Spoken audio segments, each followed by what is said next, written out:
നമസ്കാരം. മാന്യ പ്രേക്ഷകർക്ക് കേരള ജ്യോതിഷത്തിലേക്ക് സ്വാഗതം. ചോതി നക്ഷത്രം. വിഷുഫലം ചോതി നക്ഷത്രക്കാർക്ക് വളരെയധികം അനുകൂലമായുള്ള ഫലങ്ങളെയാണ് നൽകുന്നത്. ചാരവശാലും ഇപ്പോൾ അനുകൂല സമയമായതുകൊണ്ട് തന്നെ ആഗ്രഹിക്കുന്ന കാര്യങ്ങളെല്ലാം തന്നെ നടപ്പിലാക്കുവാൻ കഴിയുന്നൊരു സമയമാണ് എന്ന് പറയാം.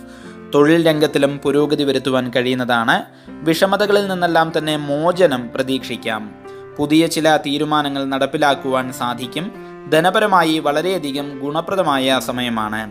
നല്ല കാര്യങ്ങൾക്ക് വേണ്ടി ധനം ചെലവഴിക്കുവാൻ സാധിക്കുന്നതാണ്. കുടുംബത്തിലെ അസ്വാരസ്യങ്ങൾക്ക് മാറ്റമുണ്ടാകും. ഭൂമി, വാഹനം എന്നിവയാൽ നേട്ടങ്ങൾ ഉണ്ടാകും. നവംബർ മാസത്തിന് ശേഷം കാര്യങ്ങളിൽ ചെറുതായ പ്രയാസങ്ങൾ അനുഭവമാക്കാം. തൊഴിൽ സ്ഥലത്ത് നിന്നോ വാസസ്ഥാനത്ത് നിന്നോ പരിവർത്തനത്തിനും ഇടയുണ്ട്. മറ്റുള്ള വ്യക്തികളുടെ തെറ്റായ ഉപദേശങ്ങൾ സ്വീകരിക്കുക നിമിത്തം കുഴപ്പത്തിൽ ചെന്നു ചാടുവാനും ഇട കാണുന്നു. വിവാഹം ആലോചിക്കുന്നതായിരിക്കുന്ന വ്യക്തികൾക്ക് അനുകൂലമായ തീരുമാനങ്ങൾ പ്രതീക്ഷിക്കാം. വിദേശത്ത് ജോലി ചെയ്യുന്നതായിരിക്കുന്ന വ്യക്തികൾക്കും നല്ല രീതിയിലുള്ളതായിരിക്കുന്ന ഗുണകരമായ അനുഭവങ്ങൾ വന്നു ചേരുന്നൊരു സമയമാണിത്.